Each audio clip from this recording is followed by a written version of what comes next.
एक कथन आता है, कहते हैं कि seek the company of those who can lift your spirit. क्या कहा? Seek the company of those who can lift your spirit, अर्थात उन्हीं जनों का संग करना जिनसे तुम्हारे विचारों की पात्रता ऊर्ध्व हो, तुम सत्यार्थ को समझने के लिए प्रयासरत हो और तुम्हें भी कुछ प्राप्त करने की उमंग जागृत हो। तुम ऐसे लोगों के साथ उठोगे बैठोगे जिनके जीवन में कोई ध्येय ही नहीं है, या वे संसार मार्ग में ही आनंद मान रहे हैं, तो तुम्हारा कार्य कैसे बनेगा? इसलिए सर्वप्रथम हमको चाहिए कि हमारा जो परिकर है, संघ है, वो एकदम उत्कृष्ट हो, समान विचारधारा वाला हो। जहां पर विचारों में विरोधाभास है तो नियम से हमारा अन्यों के साथ, हमारे परिकर के साथ अगर राग हो, वो राग हमको ले डूबेगा और हमको उसकी खबर नहीं है। हम जो वर्तमान में अपराध कर रहे हैं इस राग के वश, वो राग हमको संसार में भटकाएगा। और हर पाप की एक सजा है, हर पाप की सजा है, चाहे वो मुनिराज भी क्यों ना करे, और चाहे वो शास्त्र लिखने का जो अपराध है वो भी क्यों ना करे, उस अपराध की सजा है। तो मैंने तो बहुत साधारण बात करी, जब मुनिराज के अपराध को छोड़ा नहीं जाएगा तो अपने अपराध किसकी मतलब उसकी क्या वैल्यू है? हम तो धड़ल्ले से अपराध कर रहे हैं और धड़ल्ले से कहते हैं हमने भूमिका कहाँ बढ़ाई है।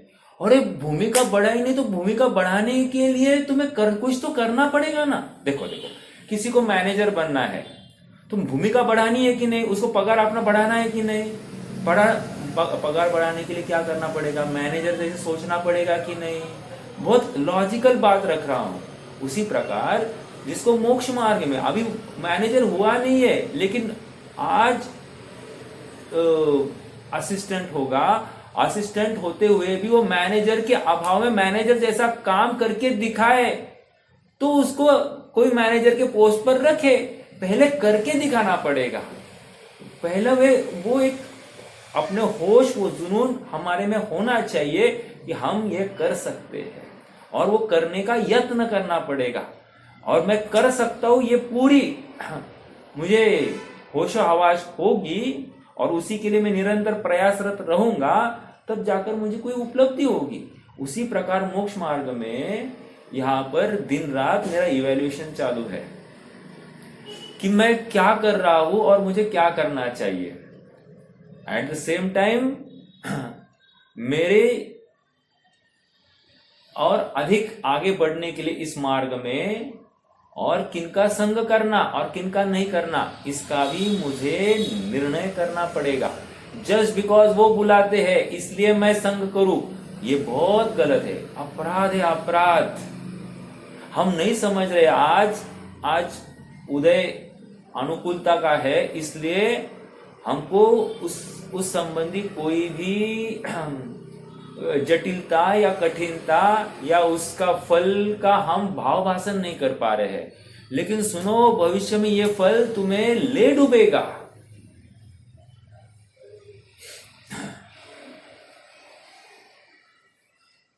एक बात। दूसरी बात यह है कि कल हितेश भाई आए क्या नहीं आए हैं। चलो, उनका प्रश्न था कि जो ज्ञानाकार जो है और ज्ञाकार है उसमें डिफरेंशिएशन कैसे करता है। आज अपन थोड़ा सा हम जयसेन स्वामी की टीका पढ़ेंगे तो थोड़ा बहुत उसमें भी खुलासा कर दिया जाएगा, और कोई बड़ी बात नहीं है। ज्ञानाकार कहकर ज्ञानाकार देखना ये एक कला है, और ये कला डेवलप करनी पड़ती है, रातों रात तैयार नहीं होती है। और डेवलप करने के लिए तुम्हें घिसना पड़ता है। करत करत अभ्यास के जड़मती होए सुजान।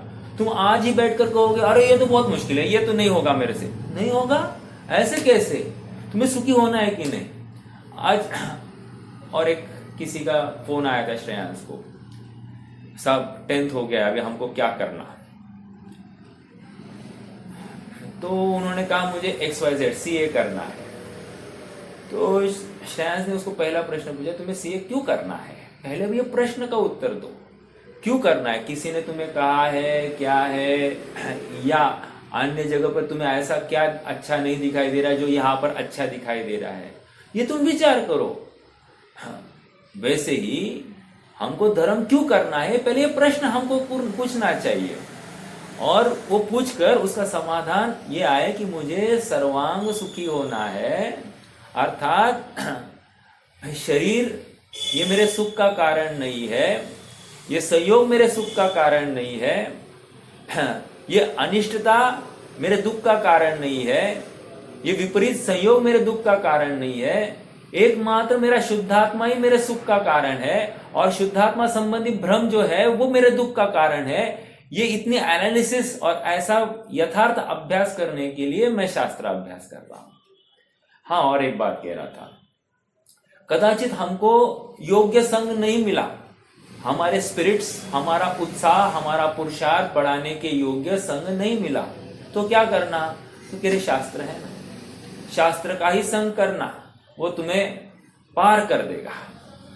शास्त्र भी नहीं है तो भगवान है ना, भगवान को निरखते रहे, भगवान भी तुम्हारी नैया को पार कर। तुम्हें उनकी भाषा, उनकी बोली समझते आनी चाहिए। वो कुछ ना कहते हुए भी बहुत कुछ कह रहे हैं, तुम्हारे में वो सामर्थ्य होनी चाहिए। यदि तुम सच्चे सुखार्थी हो तो तुम उनमें से भी कुछ ना कुछ खींच निकालोगे। समझ में आ रहा है क्या? बहुत विचारणीय है। हमको हर प्रसंग में हम कैसे ऊपर आ सकते हैं, how can we lift our self, इसका उपाय हमको स्वयं को अपना ढूंढना है, कोई और हमको नहीं ढूंढ कर देगा, ऐसा नहीं होगा। अपना मार्ग अपनी जिम्मेदारी, अपना सुख अपनी जिम्मेदारी, अन्य की नहीं। और ऐसा भी भ्रम नहीं करना, क्या आज हमारा विषय कषाय में जीवन जा रहा है, कोई प्रॉब्लम नहीं, लेकिन हमारा मरण तो एकदम समाधि वाला ही होगा, हम तो तत्व निर्णय पूर्वक ही मरेंगे। जिसका जीवन समझदारी में नहीं गया है उसका मरण भी समझदारी से नहीं होगा, ये फैक्ट है। ये आगम के कथन है, मेरे वचन नहीं है, आगम में आई बात है। क्यों? क्योंकि जो आज वर्तमान विश्व में प्रवृत्ति कर रहा है ना, 101% उसका उदय खराब है। अर्थात उदय अच्छा भी हो तो भी उसकी विचारधारा योग्य नहीं है, अर्थात आत्मा को ध्याने की तो बिल्कुल नहीं है। जो आज आत्मा को ध्याने के लिए अनिच्छुक है, वो मरण समय में जब आकुलता ही तीव्र होगी, जब होशो हवास खोने के अवसर आएंगे, उस समय में उसकी चेतना जागृत होगी या मूर्छित होगा, उसको उसकी खबर नहीं है, और वो समाधि की कल्पना कर रहा है। तुम्हारा मरण कैसे आने वाला तुम्हें क्या मालूम है क्या? तुम्हें एकदम जागृत अवस्था में मरण आने वाला है? नहीं ना, तुम्हें पता कुछ। अभी मेरे एक परिचित है और नजदीक है, जिसको नजदीक कहा जाता है, उनको ब्रेन हैमरेज हो गया और अभी हॉस्पिटल में है। एक 20-25 दिन हो गए होंगे, ऑपरेशन हो गया, सब हो गया, एंड अचेत अवस्था है। जीवन भर उपेक्षा करते रहे, समझाने वाले को तो पागल ही कह दिया, धर्म करने वाले को पागल घोषित कर दिया, और स्वयं महंत बने रहे, और आज ऐसी अवस्था है दोनों हाथ दोनों पैर पैरालिटिक, हिल नहीं सकता है वो जी, कोई समझ नहीं है। अब बोलो, और उम्र ज्यादा नहीं है, 65-70 साल की हो गए, वैसे ज्यादा ही है, बट फिर भी इतनी ज्यादा नहीं है कि चलते फिरते थे ना, और आज तक कोई दवाई नहीं थी, बीमारी ही नहीं थी, और ऐसे जीव को अचानक कुछ हो गया है। अब क्या करे? अब समाधि कैसे होगी? प्रश्न है कि नहीं? विचारना मतलब हम आज तैयारी नहीं है हमारे डेस्टिनेशन के लिए। हमारी तैयारी क्या है? कोई तैयारी नहीं है। और बिना तैयारी के तुम पेपर दोगे ऐसा लगता है क्या? या जो जो तैयारी तुम कर रहे हो तुम्हारी बुद्धि के अनुसार इतनी तैयारी करके तुम पेपर दे सकते हो क्या? ये है क्या? अरे ज्ञानियों के वचन, हाँ, परमार्थ वचन, आगम उक्त वचन तुम्हें पढ़ने पड़ेंगे, समझने पड़ेंगे, उसका भाव निकलना पड़ेगा और उसका अनुकरण करते आना चाहिए, तब जाकर तुम्हारा काम होने वाला है। चलिए ये देखिए, अरे मैंने खोला ही नहीं क्या ये? एक मिनट ना प्लीज, जस्ट होल्ड कीजिए।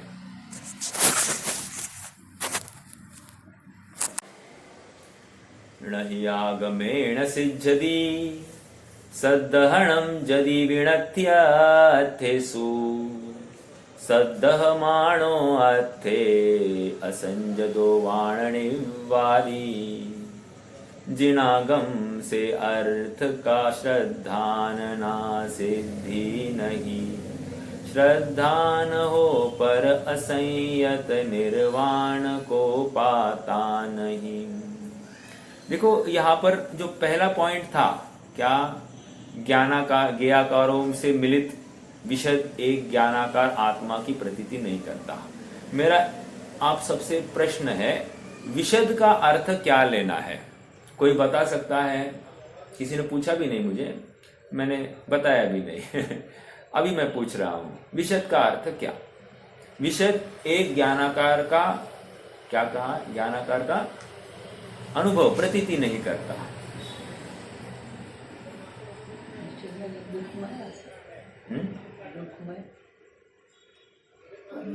देखो विशद एक बार अपने को आया था क्या,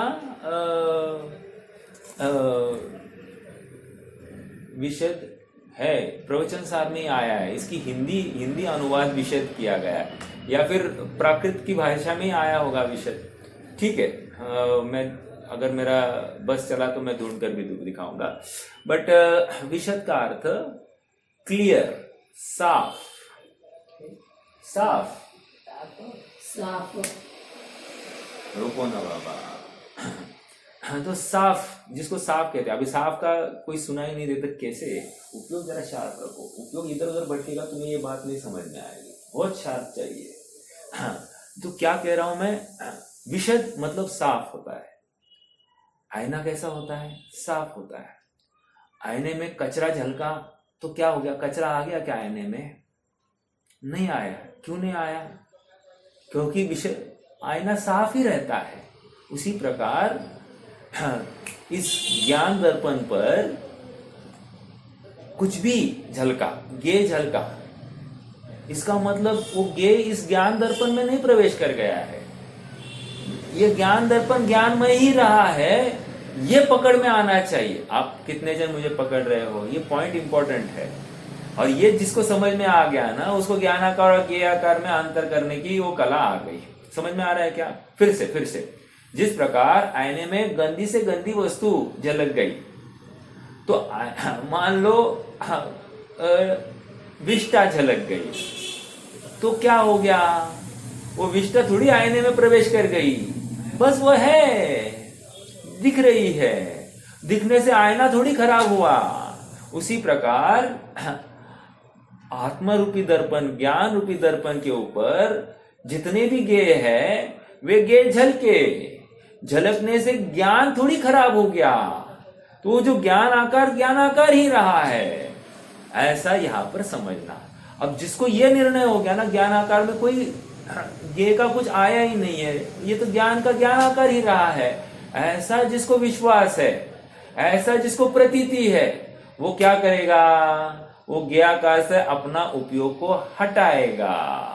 और जैसे ही ज्ञेयाकार से उपयोग हटा, कहा जाएगा अपने साफ विशद ऐसे ज्ञान स्वभाव में जाएगा। और ज्ञान स्वभाव किसके आश्रित है? उस आत्मा के आश्रित है। और आत्मा कैसा है? अनंत अनंत अनंत सामर्थ्य का धनी है, अनंत अनंत गुणों का पिंड है, अनंत अनंत पर्यायों का पिंड है।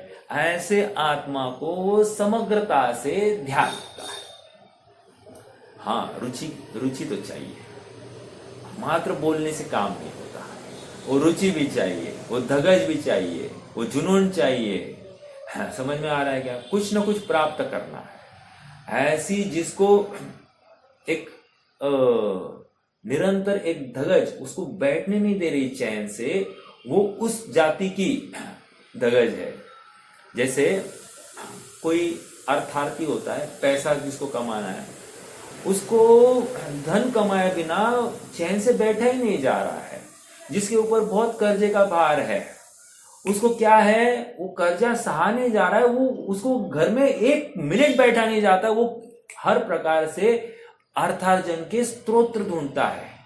तो ही हम कहेंगे ना कि भाई इसके ऊपर जुनून है कर्जा उतारने का। लेकिन जो एकदम निश्चिंता से बैठा है, हमें जितना करो उतना हो रहा है, उतने में जितनी मेहनत में जितना पैसा आ रहा है वो आ रहा है, इससे ज्यादा तो आ नहीं सकता, मेरे नसीब में नहीं है, ऐसा जो कहकर बैठा है अपने नसीब के भरोसे, उससे तो कुछ काम होने वाला नहीं है। समझ में आ रहा है क्या? उसी प्रकार जो अब नसीब के भरोसे, होनहार के भरोसे, कर्म के भरोसे बैठा है, ऐसा जीव कभी भी पुरुषार्थ करता नहीं है। मोक्ष मार्ग प्रकाशक पुरुषार्थ से मोक्ष की प्राप्ति प्रकरण, वहां सारे ये उदाहरण आए हैं। मैं जितनी अभी चर्चा की है ना, मैंने सारे उदाहरण वहां पर आए हैं, आप पकड़ना वहां से। मतलब आज अगर जीव के पास अगर करने के नाम पर कुछ है तो पुरुषार्थ है। और पुरुषार्थ किसको कहते हैं? कौन बताएगा पुरुषार्थ किसको कहते हैं? शक्ति,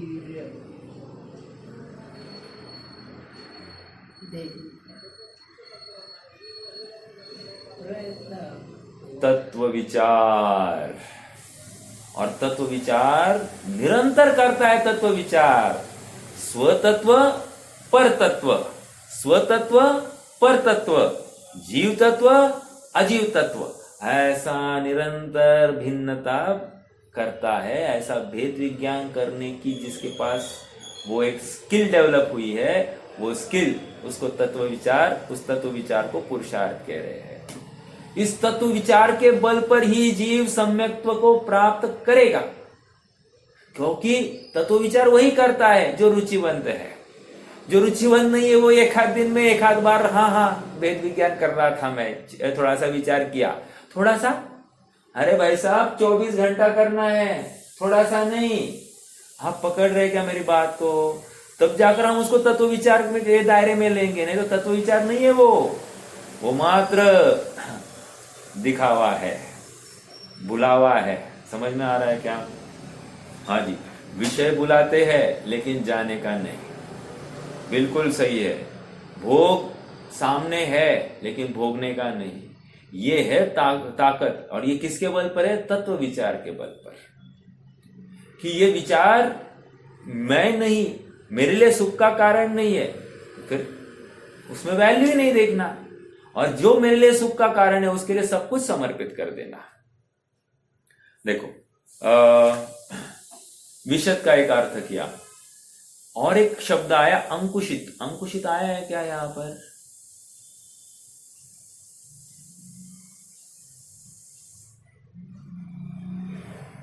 नहीं आया यहां पर, दूसरी टीका में है। हाँ, ज्ञाकार से मिलित विशद ज्ञाकार की प्रतीति नहीं करता, और आत्मा को श्रद्धा से शून्य होने के कारण ज्ञान आत्मा का अनुभव नहीं करने वाला वह ज्ञेय निमग्न ज्ञान विमूढ़ जीव ज्ञानी कैसे हो सकता है? ओके, ठीक है। चलो, मेरा प्रश्न है आपको, अपने ज्ञान को अंकुशित नहीं करना का क्या प्रॉब्लम है? मतलब आप दूसरी टीकाओं में देखोगे तो वहां मिलेगा अंकुशित ये शब्द। अंकुशित नहीं करता का अर्थ क्या है? या यहां पर जयसेन स्वामी की टीका में है,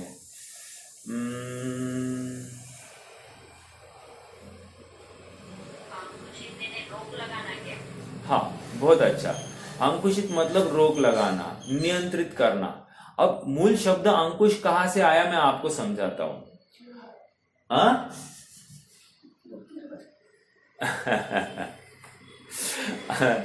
श्रेयांश अभी छोड़ो, चलो।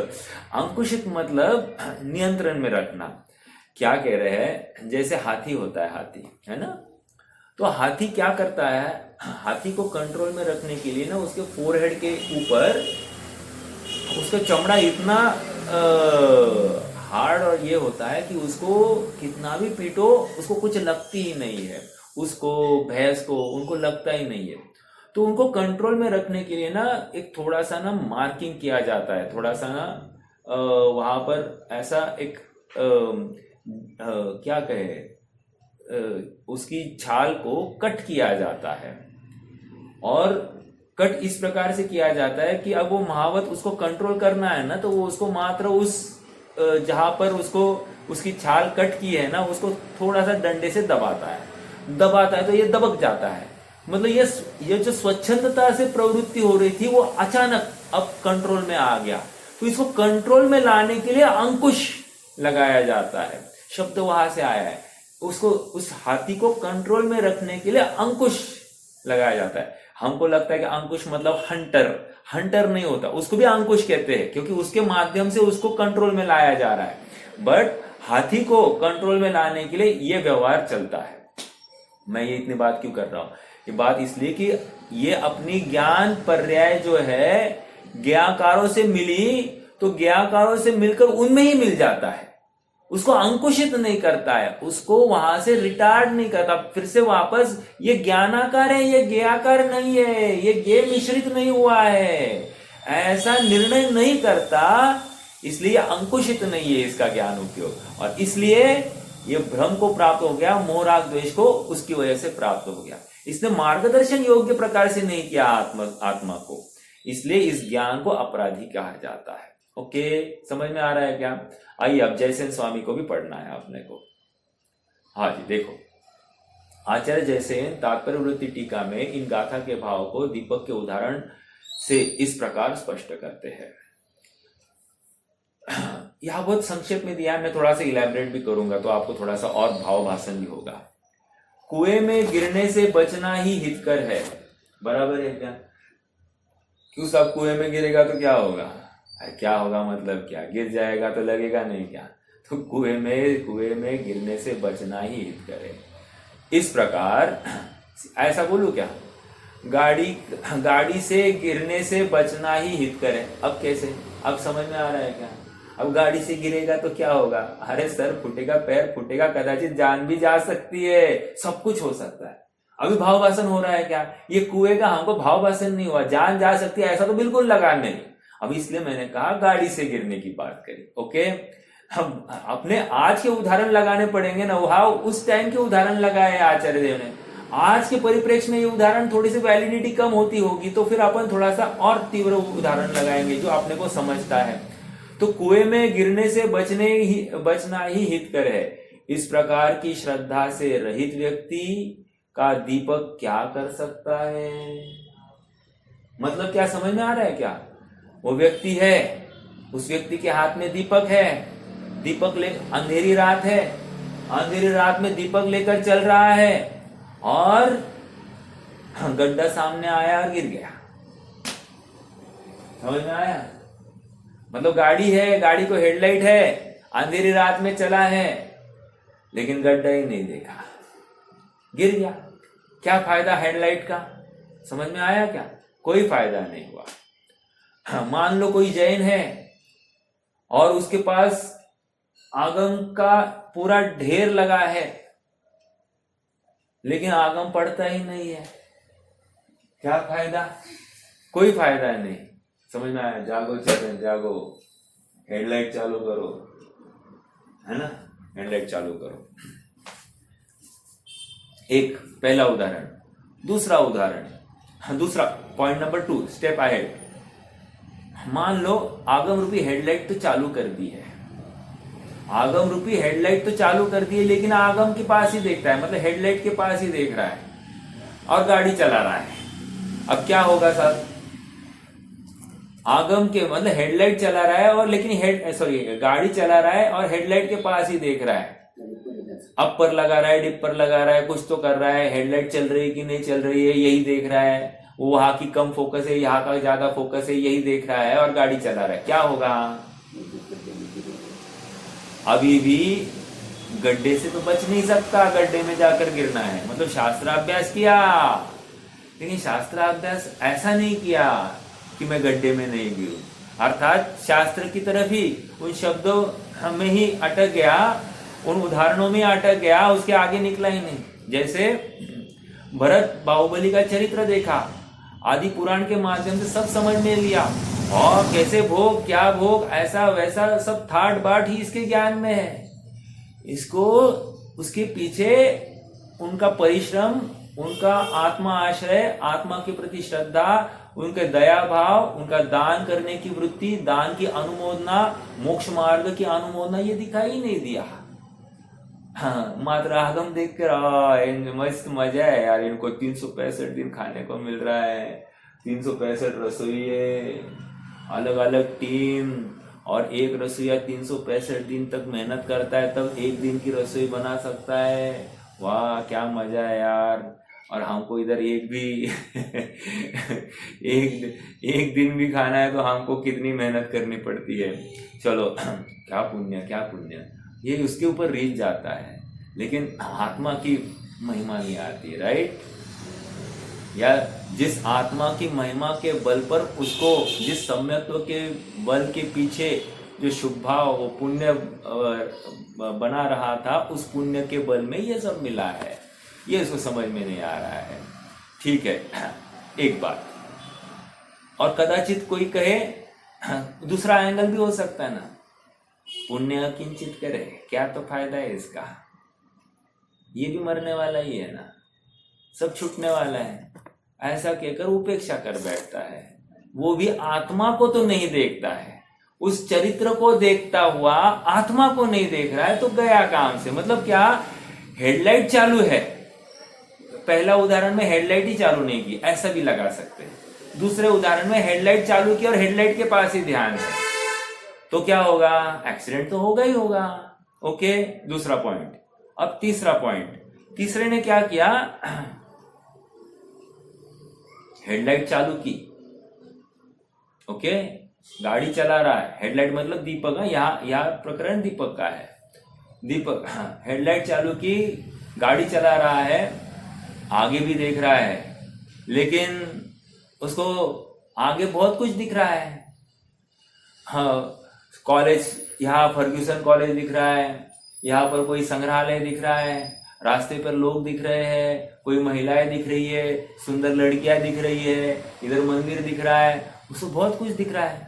अब क्या हो गया साहब, अब क्या हो गया, अरे ये वो सब देखते ही ज्ञाकार दिख रहे हैं, ज्ञाकार दिख रहे हैं, लेकिन ज्ञानाकार ही नहीं दिखाई दिया। पकड़ में आया क्या, ज्ञाकार दिखाई दे रहे हैं, लेकिन गड्ढा ही नहीं देखा, गया गड्ढे में। मतलब हेडलाइट थी, हेडलाइट चालू भी की, अर्थात आगम पढ़ा, आगम का अभ्यास भी किया, आगम के माध्यम से अनेक अनेक गेय जानने में आए, 6 द्रव्य 7 तत्व सब समझ में आया, कर्ता कर्म स्वरूप, निमित्त नैमित्तिक संबंध, उपादान उपादेय, ये सब जान लिया, सब जान लिया, लेकिन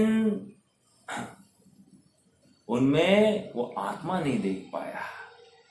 समझ में आया, आत्मा नहीं देख पाया तो काम होगा नहीं होगा, गिर गया गड्ढे में। ओके, तीसरा सिचुएशन। चौथा सिचुएशन ले लो अभी। मान लो गाड़ी हेडलाइट चालू की है, हेडलाइट चालू की है, सामने देख रहा है, और उसने पहले ही समझ लिया है ये रास्ता ऐसा है, और इस रास्ते में इतना 1 किलोमीटर जाने के बाद में एक गड्ढा आता है, वो गड्ढा ऊपर से दिखता नहीं है, लेकिन उसको पहचान का चिन्ह है, उसमें थोड़े थोड़े ऐसे छिद्र है, और कुछ चमका जैसा दिखेगा, तो फटाफट फटाफट गाड़ी रोकना और साइड से लेना, हाँ, नहीं तो गड्ढे में गिर जाओगे। समझ लिया है इसने स्वरूप। हाँ, उसी प्रकार अब ये क्या, आगम अभ्यास के माध्यम से गे दिखेंगे, लेकिन गेयों में ज्ञान देखना है, गेयों में अटकना नहीं है। और ये क्या करता है, बराबर गे दिखते हैं, गेयों में अटकता है, उनके पीछे जो ज्ञान स्वरूप है वो ज्ञान वो देखता नहीं है, निरंतर क्या है वो प्रतिपल ज्ञान की तरंग, क्या है वो, हाँ, ज्ञान की प्रतिपल उठे तरंग, झांकता उसमें आत्म राम। अरे आबाल सभी गोपाल, सुलभ सबको चिन्मय अभिराम। ज्ञान की तरंग उठी थी, लेकिन तू उस ज्ञान की तरंग में गे दिखाई दिया, ज्ञान नहीं देखा तूने, अर्थात तूने गड्ढे को यथार्थ रूप से नहीं देखा। और इसलिए इतना अभ्यास किया, शास्त्र अभ्यास किया, सब कुछ किया, लेकिन जब समय पड़ा आत्मा को जानने का तो आत्मा नहीं देख पाया। अर्थात तूने जिस प्रयोजन से आगम अभ्यास किया था वो आगम अभ्यास फलित नहीं हुआ। अर्थात तेरा इनिशिएटिव क्या था? इनिशिएटिव ये था, अर्थात आगम अभ्यास करने का इनिशिएटिव ये था कि भाई तू आत्मा को प्राप्त करे, सुख को प्राप्त करे, और सुख को छोड़कर बाकी सब कुछ मिल गया। ओके, कदाचित आगम अभ्यास के बल पर इतना गाफिल रह गया, इसको लगा अपन तो धर्म कर रहे हैं, अपन तो पुण्यात्मा है, और इसको लगने लग गया अब अपने को पाप का उदय आएगा ही नहीं, और इसी में वो संतुष्ट रहा। हो गई कि नहीं भ्रांति? कभी भी पाप का उदय आ सकता है, ये विचार करना। वर्तमान पुण्य है इसलिए पाप होगा नहीं, ये किसने कहा? हम ये कह रहे हैं पाप का उदय हो तब भी तत्व निर्णय करना, तो ये तुम्हारा काम हो जाएगा। बट अभी वर्तमान में तुम पुण्य से युक्त प्रवृत्त हो, इसका मतलब पाप शमित हो जाएगा, ऐसा नहीं है। कदाचित पूर्व का पाप ज्यादा तीव्र होगा और तुम्हारा पुण्य इतने हाई क्वालिटी का नहीं हो कि उस पाप को शमित कर सके, तो क्या करोगे? भोगना तो जरूरी है कि नहीं? तो इस केस में तुम्हें भ्रम तोड़ देना चाहिए कि मेरे इस वर्तमान पुण्य के बल पर पाप मुझे आएंगे नहीं, ऐसा भ्रम नहीं पालना, और बराबर निरंतर तत्व निर्णय करने का अभ्यास करो। हर गे में ज्ञान देखने की कोशिश करो, तो इसमें अभ्यास करते करते उस ज्ञान का आश्रयभूत जो आत्मा है वो भी समझ में आएगा, उसमें भी रुचि बढ़ेगी। और ये अभ्यास करना ही होगा बुद्धि पूर्वक। ओके, इसी को हम पुरुषार्थ कहेंगे। क्यों, क्या होगा इससे? फिर कदाचित किसी काल में तुम्हारे उदय भी शमित हो जाएंगे, किसी काल में उदय मंद होंगे, किसी काल में तुम्हारा पौरुष भी विशेष जागृत होगा, किसी काल में तुम्हारे आत्मा के प्रति आकर्षण का भाव अधिक होगा, और उस काल में यदि तूने यथार्थ पुरुषार्थ किया, यथार्थ घाव लगाया, तो तुझे सम्यक दर्शन हो जाएगा। समझ में आया? अवसर की राह देखनी पड़ेगी। हर बार तुम घाव मारते बैठोगे काम नहीं होगा, अवसर की तो राह देखनी पड़ेगी। तब तक क्या करना? धार लगाना, धार लगाना, धार लगाना। जितनी धार लगाओगे फिर अवसर आएगा, उस समय में वो घाव फेल नहीं जाएगा, काम हो जाएगा। तब तक क्या किया? तत्व विचार, तत्व विचार। और तत्व विचार ऐरा गहरा करेगा ही नहीं, तत्व विचार सुखार्थी जीव ही करता है, क्योंकि तत्व विचार 1 मिनट 2 मिनट नहीं चलता है, वो 24 घंटे चलता है। और फिर 24 घंटे जिसका तत्व विचार चलता है उसकी परिणति कितनी होगी, किस जाति की होगी, ये एनालिसिस करते आना चाहिए। और एक बात, हर कोई ऊपर से तीखा बोलता है इसका मतलब वो तत्व विचार नहीं कर रहा है, ऐसा भ्रम नहीं पालना। और हर कोई अपने साथ मीठा बोल रहा है इसका मतलब वो तत्व विचार कर रहा है, ऐसा भी भ्रम नहीं पालना। अरे मोक्ष मार्ग को पढ़ने के लिए, समझने के लिए आगम की दृष्टि इस्तेमाल करना। तुम अपनी मंद बुद्धि से तुम निर्णय नहीं करना। समझ में आ रहा है क्या? दूसरों को अपनी बुद्धि के अनुसार परखना नहीं, आगम की बुद्धि से, आगम की दृष्टि से परखो और फिर उसी में खरे उतारो। समझ में आ रहा है क्या? और उनमें कोई गुण मिला तो गुण को ग्रहण कर लेना, और उनमें कोई दुर्गुण मिला तो उनको झिटकारना फिटकारना नहीं। तुम अपने में ऐसा दुर्गुण नहीं आए इसकी कोशिश करना, क्योंकि तुम्हें तत्व विचार करके सुखी होना है, दूसरे को नहीं। आप पकड़ रहे हैं क्या मेरी बात को? ये जीवन जीने की कला है, ये है लॉजिकल रीजनिंग। हाँ, मतलब हर प्रसंग में मैं कैसे स्वयं को पेश करूं, how do I approach this particular situation, ये बहुत जरूरी है, क्योंकि गृहस्थी में बहुत चाचा पैपा है। हर हर कितने मतलब श्रीमद तो क्या कहते हैं, काली काजल की कोठड़ी है। अरे तू कोठड़ी काजल से भरी है, तू जहां जाएगा तुझे काला रंग लगेगा ही लगेगा, ऐसा हो ही नहीं सकता कि काला रंग नहीं लगेगा। और तू उससे बचना चाहे तो हो नहीं सकता। और तुझे वो घर छोड़ा नहीं जा रहा है, फिर क्या करेगा? जंगल तू जा नहीं सकता, घर घर तुझे छुड़ा नहीं जाता है, फिर झगड़ा तो कर नहीं सकता, फिर करेगा कैसे? तो तत्व विचार कर, अपने आप सब काम होने लग जाएंगे। ठीक है, आइए अभी पढ़ेंगे। अभी थोड़ा सा काफी अच्छे से चर्चा हो गई है, मतलब ये 4 सिचुएशंस आपको समझ में आ गई। अब देखो, कुएं में गिरने से बचना ही हितकर है। इस प्रकार की श्रद्धा से रहित व्यक्ति का दीपक क्या कर सकता है? आया था ना कल, मैंने कहा था क्या, लोचनस्य विहीनाभ्याम दर्पणम, नहीं, हाँ बराबर, लोचनस्य विहीनाभ्याम दर्पणम किम करिष्यति। हाँ, और उसके पहले क्या कहा? हाँ, तत्व ज्ञान विहीनानाम शास्त्रम करोति किम। हाँ, मतलब तत्व ज्ञान जो कर नहीं रहा है, तो इसमें शास्त्र की क्या गलती है? शास्त्र मतलब दीपक, समझ में आया? देखो, वैसे यहां पर कह रहे हैं, मैंने लिखा भी, 1 मिनट ना, जस्ट होल्ड कीजिए। हाँ, यस्य नास्ति स्वयं प्रज्ञा, हाँ ये है, यस्य नास्ति स्वयं प्रज्ञा शास्त्रम तस्य करोति किम।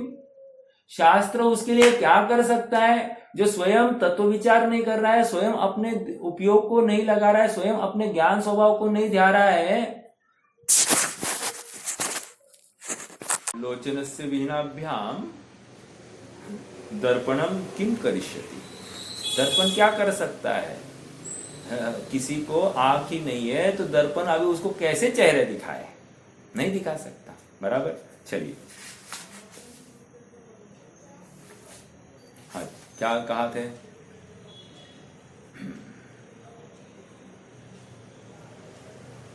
उसी प्रकार आगम से आत्मा के स्वरूप को जानता हुआ व्यक्ति भी यदि एकमात्र मेरा आत्मा ही मेरे लिए उपादेय, अंडरलाइन दिस, एकमात्र कहकर क्या कह रहा है? हाँ, ये शरीर भी नहीं, एकमात्र आत्मा, शरीर से रहित ऐसा आत्मा, ओके। और ये वर्तमान में शरीर युक्त आत्मा में, शरीर से युक्त ऐसी मिश्र अवस्था में, एक क्षेत्रावगाह ऐसी तिष्ठते वाली अवस्था में तुझे मात्र आत्मा देखना है। देखो, सिद्ध भगवंतों को क्या शरीर नहीं है तो उनको आत्मा ही दिखने वाला है, लेकिन हमारे लिए ऑप्शन थोड़ा सा उसमें पेच है। क्या दिख रहा है? शरीर, और देखना है आत्मा, ओके। तो इसमें बहुत बल लगता है। दूसरी बात क्या है? अनादि का संस्कार भी शरीर संबंधी है, शरीर के प्रति झुकाव वाला है, क्योंकि उसमें ही सुख बुद्धि बैठी है। अब 4 प्रकार की संज्ञाएं है, वासनाएं है, परिग्रह की संज्ञा है, इसको निरंतर जोड़ने का और भोग उपभोग करने की ही निरंतर वांछा होती है, इसमें कोई गलती नहीं है। बट अब जब हमारे सामने ये दीपक आया है और ये दीपक दिखा रहा है, ये देख भाई तेरा फ्यूचर ऐसा है, अगर तू आज वर्तमान में भोग भोग रहा है तो ये तेरा फ्यूचर ऐसा है, आगम रूपी दीपक है ना, या फिर ये परिणाम जो हो रहे हैं ना, इसका फल बहुत खतरनाक है। तो अनंत सागर निगोद में जाएगा, अनंत सागर के लिए वहां ही बैठा रहेगा, निकलेगा ही नहीं। तो ऐसा होगा, अरे क्या होगा? आ गया, मैं कैसे भटका, कैसे रुला, कैसे मतलब कितना गिड़गिड़ाया। हर पर द्रव्य में मैं जिसको जो दिखाई दिया उसको अपना मानता और उसमें ममत्व करता रहा, और मुझे कितनी दंड, कितनी दुख भोगने पड़े, ये मुझे इसकी पूरी खबर आगम के माध्यम से हो गई। अब इतना होने के बावजूद भी अगर मेरी दृष्टि यथार्थ नहीं हो रही है, अभी मैं इन्हीं पर द्रव्यों, इन पर पदार्थों में अपनत्व रख रहा हूं, तो अब इसमें आगम की क्या गलती है साहब? कोई गलती नहीं है ना, यही समझा रहे। देखो, उसी प्रकार आगम से आत्मा के स्वरूप को जानता हुआ व्यक्ति भी यदि एकमात्र मेरा आत्मा ही मेरे लिए उपादेय है ऐसे श्रद्धा से रहित हो तो आगम उसका क्या कर सकता है।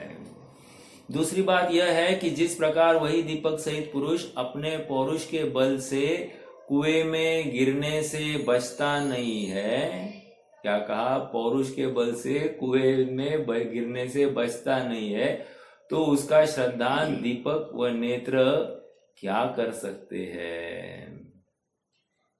उसी प्रकार यह ज्ञान श्रद्धान सहित जीव भी स्वरूप स्थिरता के बल से रागादि विकल्प रूप असंयम से निवृत्त नहीं होता है, तो उसके ज्ञान और श्रद्धान क्या कर सकते हैं। समझ में आ रहा है क्या? ये निवृत्त ही नहीं हो रहा है। कैसे कैसे बताया जाए? देखो, अपने ज्ञान स्वभाव को देखने के लिए ना और एक उदाहरण देता हूं मैं आपको। जैसे अभी एक बल्ब का प्रकाश है, राइट? अभी ये बल्ब जो बिजली पर चल रहा है, ये किसका परिचायक है? बल्ब दिख रहा है, बल्ब का प्रकाश दिख रहा है, ये किसका परिचायक है? ये उस तार में करंट का परिचायक है, उस तार के प्रवाह का परिचायक है, और वो निरंतर प्रवाहित होता हुआ प्रवाह है। समझ में आ रहा है क्या? उस प्रवाह में कहीं खंड नहीं है। ऐसे ही मेरे ज्ञान स्वभाव रूपी प्रवाह में कहीं खंड नहीं है, और वो हर समय में बल्ब की तरह प्रकाशित हो रहा है। कैसे? कोई ना कोई गे झलका के। समझ में आया? वो बल्ब ने कोई ना कोई गे ही प्रकाशित किया है ना। लेकिन जिसको गे दिखाई दे रहा है और प्रकाश भी दिखाई दे रहा है और बल्ब नहीं देख पा रहा है, और बल्ब के पीछे का कारण वो निरंतर प्रवाह देख नहीं पा रहा है, तो इसकी ही प्रॉब्लम है कि नहीं। अर्थात ज्ञाकारों में ज्ञान देखना बहुत सरल है, हमको वो अभ्यास करना पड़ेगा।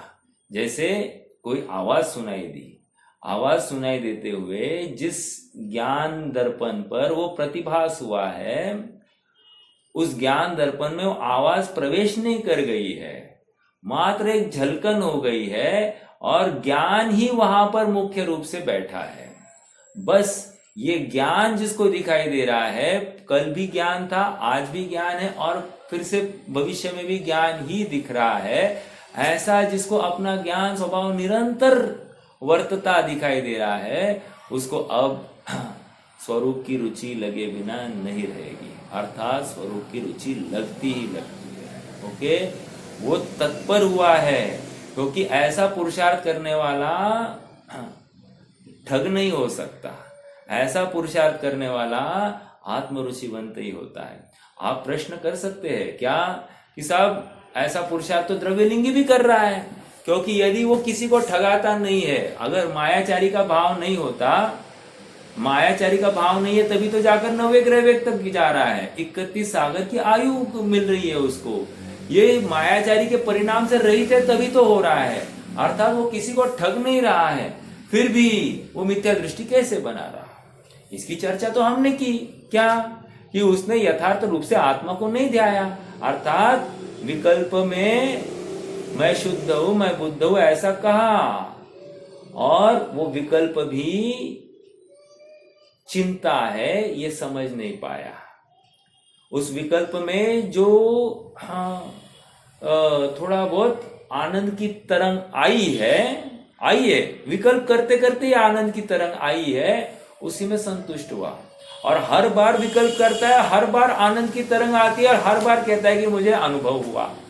अब इसको भ्रम है, क्योंकि ये विकल्प जनित आनंद था, ये निर्विकल्प आनंद नहीं था, अनाकुल आनंद नहीं था, और यहीं पे उसकी चूक हो जाती है। ये तो अपन शब्दों में बयान कर रहे हैं, लेकिन उसका यथार्थ एनालिसिस या तो केवल ज्ञान ही कर सकता है। हम मात्र टूटे फूटे शब्दों के माध्यम से ये इतना, इसका भाव, इसका टेक अवे इतना ही है कि प्रयास निरंतर करना है, तत्व विचार निरंतर करना है, और एक बार आनंद की तरंग आ गई इसका मतलब मैं सम्यक दृष्टि हुआ ऐसा भ्रम नहीं पालना, निरंतर परखते रहना और अपने सम्यक्त्व को प्रशम, संवेग, आस्तिक्य, अनुकंपा आदि के माध्यम से 8 गुणों के माध्यम से परखते रहना, निरंतर परखते रहना, 12 भावनाओं का निरंतर चिंतन करना। अपनी कितनी तैयारी हो रही है, आज अगर मौत मेरे सामने आकर खड़ी हो जाए तो मैं क्या करूंगा। वो वाजपेयी जी का एक छोटी सी कविता है, मौत से ठन गई। क्या कहा उन्होंने, मौत से ठन गई। एक मिनट, मुझे अगर मिलता है तो मैं आपको पढ़कर दिखाऊंगा।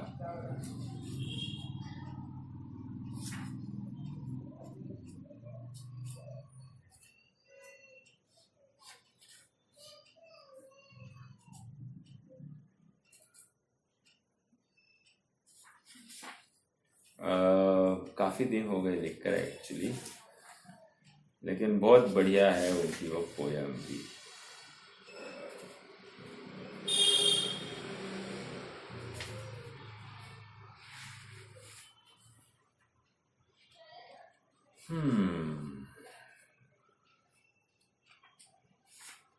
नहीं मिल रही, चलो कोई बात नहीं, समय तो जा रहा है।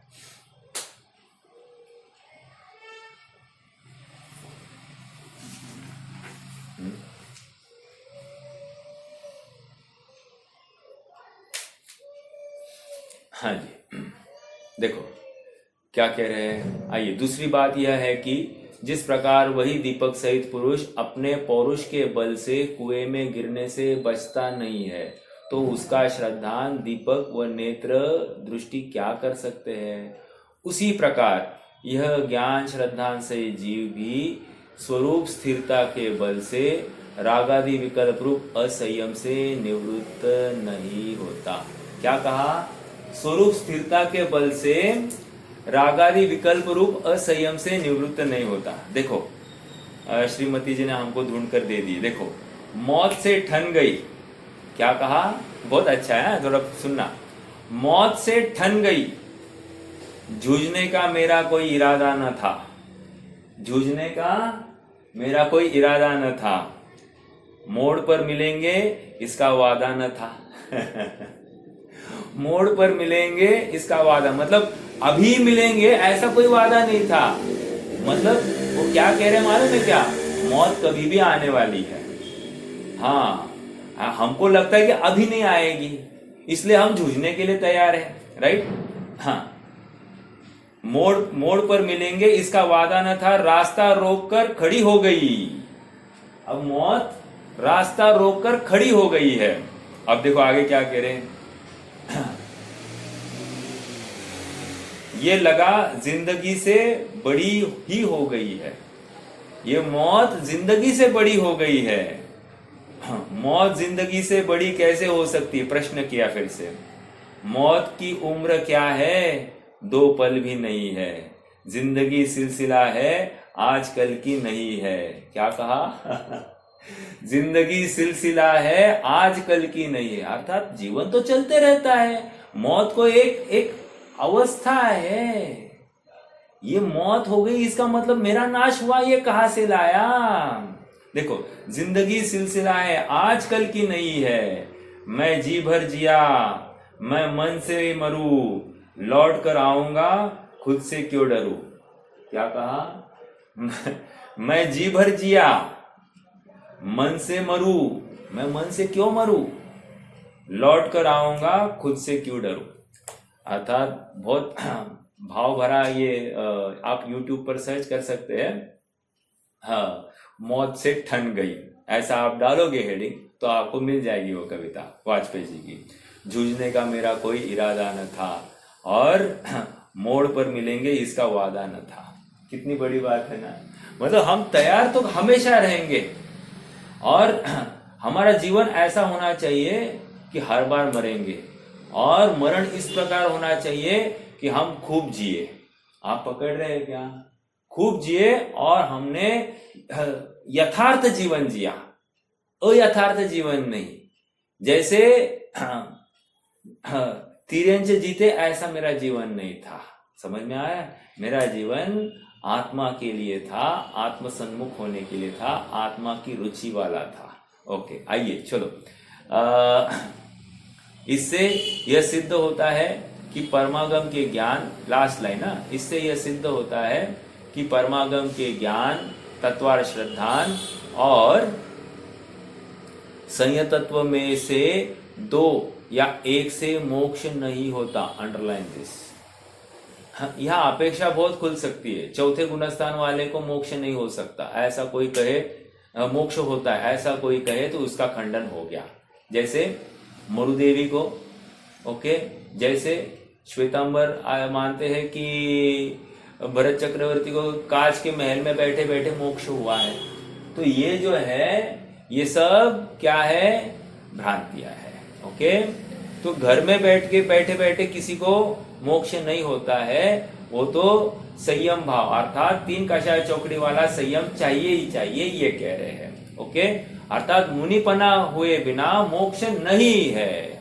अर्थात कोई स्त्री मुनिपना ले ही नहीं सकती, तो स्त्री को मुक्ति संभव ही नहीं है, ये भी इसमें से घटित हो रहा है। ओके, अपितु तीनों की एकता से ही मोक्ष होता है।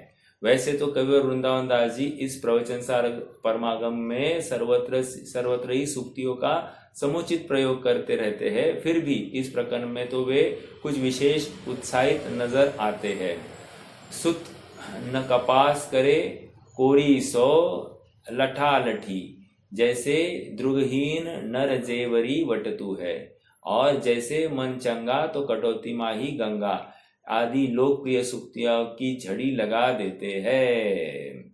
ये मनहरण ये है कवित्व, अपन पढ़ सकते हैं। सवैया 31 का एक ही धुन है। तत्वानी की रुचि पर तिथि जो न आई तो धो, कहा सिद्ध होत किन्ह, कहा सिद्ध होत किन्ह आगम पठापठी, तथा पर तिथि प्रीति तत्वहु में आई पैना, त्यागे राग दोष तो होत है गठागठी।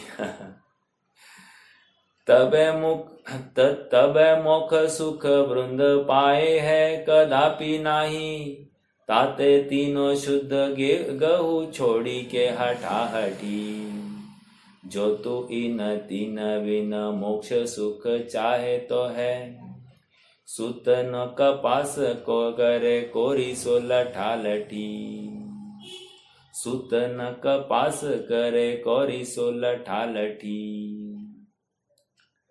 क्या कह रहे हैं?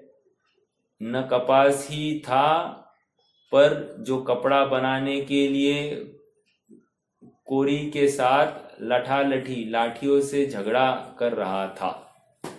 कपास नहीं है और वो लाठियों से वो ये ताने बाने रहते ना, वो लाठियों के माध्यम से वो कुछ तो उसमें मेश करते हैं, तो इस प्रकार वो कपड़ा बनता है। तो कह रहे वो काठियों का, लकड़ियों का उपयोग क्या कर रहा है? वो लाठियों का उपयोग झगड़ा करने के लिए, और कपास नहीं है तो ये कर रहा है। तो ऐसा जीव की हालत नहीं होनी चाहिए। देखो पढ़ते, जब तक है 2-3 मिनट इतना पैराग्राफ हो जाएगा। जब तक तत्व श्रद्धा नहीं हुआ तब तक आगम के पठन पाठन से कोई क्या होता है? ऊपर आया ना, किन्हें आगम पठापठी क्या सिद्ध होता है? कुछ भी सिद्ध नहीं होता।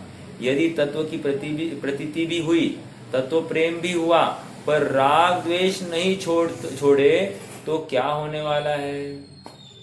ओके, तो राग द्वेष के साथ गाढ़ बांधी, हाँ, युति कर दी तो क्या होगा? अरे तुम्हारा संसार ही रहेगा, मोक्ष नहीं मिलेगा। ओके, वृंदावन कवि कहते हैं कि ज्ञान, श्रद्धा और संयम, इन तीनों को धारण किए बिना मोक्ष सुख की प्राप्ति नहीं होती। इसलिए हट छोड़कर, हट मतलब अपना पक्ष, संयोगों के प्रति राग भाव, शरीर के प्रति राग भाव, विषय, इस शरीर के आश्रित जितने 5 इंद्रियां है, मन है, उसके विषयों के प्रति जो राग भाव है या द्वेष भाव, अपने हट छोड़कर तीनों को ग्रहण करो। किसको? श्रद्धा, ज्ञान, चारित्र को। कैसे ग्रहण करेंगे? उस ज्ञान के माध्यम से ग्रहण करेंगे। समझ में आया? निरंतर ज्ञेय दिखेंगे और ज्ञेय में ज्ञान देखना है। जो ऐसी कला निरंतर डेवलप करता है उसको अल्प समय में सम्यक्त्व की प्राप्ति हो जाती है। ओके, देखो मोक्ष सुख की प्राप्ति नहीं होगी, कहा गया तीनों को धारण किए बिना मोक्ष सुख की प्राप्ति नहीं होगी। इसलिए हट छोड़कर तीनों को ग्रहण करो। यदि तू इन तीनों के बिना मोक्ष सुख चाहता है तो तेरी अवस्था वैसी ही होगी जैसे उसकी हुई थी, जिसके पास न तो सुत था अर्थात डोरा था, न कपास था, पर जो कपड़ा बनाने के लिए कोरी के साथ लठा लठिया था, लाठियों से झगड़ा कर रहा था। मतलब लाठियों के लिए झगड़ा कर रहा होगा ऐसा। कपास नहीं है, सुत नहीं है और लाठी चाहिए इसलिए झगड़ा कर रहा है। ऐसी तुम्हारी अवस्था हो जाएगी। ठीक है, तात्पर्य यह है कि व्यर्थ के विवाद करने से कोई लाभ नहीं होगा, क्योंकि मुक्ति तो सम्यक दर्शन ज्ञान चारित्र की एकता से ही प्राप्त होगी। चलिए आज के लिए रुकते हैं, स्वामी जी के वचन हम पढ़ेंगे। कोई प्रश्न है तो रख सकते हैं।